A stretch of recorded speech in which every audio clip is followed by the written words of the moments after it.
class. Last night I was reading a bunch of the stories that you guys are writing, and I noticed that you all have a lot of really great ideas, and this is a great thing. But sometimes our ideas don't always go together. It's hard to keep them organized. So today I'm going to teach you a strategy called using a repeating line, and this is a strategy that good writers use to help them organize their writing. I'm going to read you this book called In November by Cynthia Rylant because she uses a repeating line to help her in her story. So while I'm reading this story, if you think you might hear what her repeating line is, I want you guys to put your thumbs up, and then we'll talk about it as we go. Alright, let's get started with the story. In November by Cynthia Rylant. She's the author.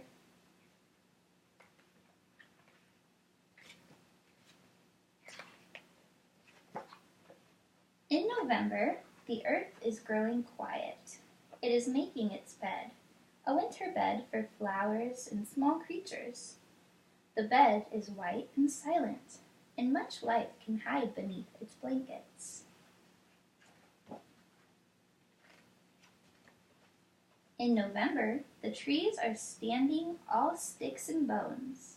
Without their leaves, how lovely they are, spreading their arms like dancers. They know it's time to be still.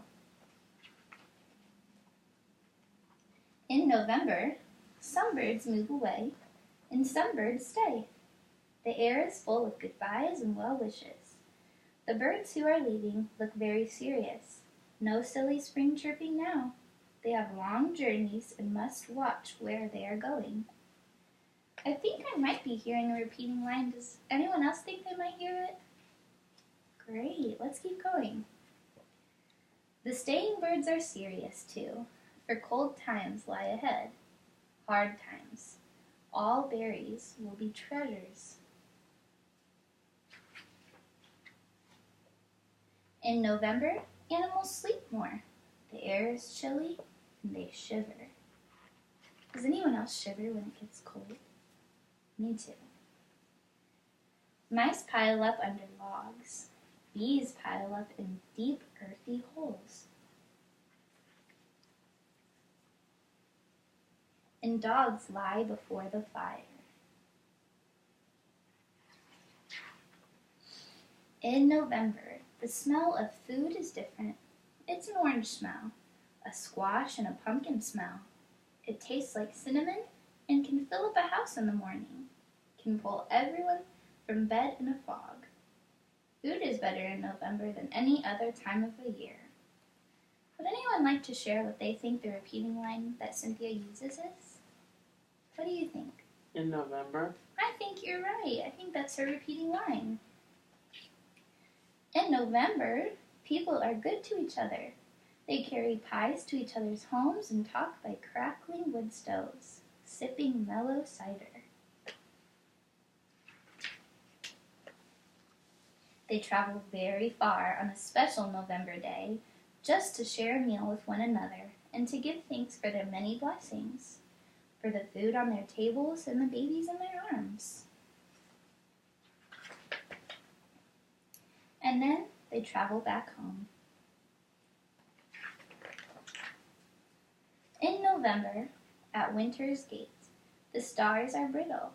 The sun is a sometime friend, and the world has tucked her children in with a kiss on their heads till spring. That is the end of Cynthia's story, but she showed us such a great example of using a repeating line.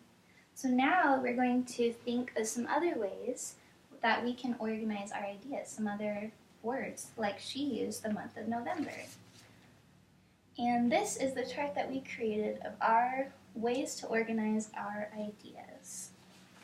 So today we learned how good writers can use different strategies to help organize their writing, and we saw Cynthia's way of using a repeating line, and that's something we can do too. So in independent writing time, if you think you have a lot of ideas but maybe don't see how they go together, you can try out this strategy, or maybe use some of our other ideas that we put on our anchor chart.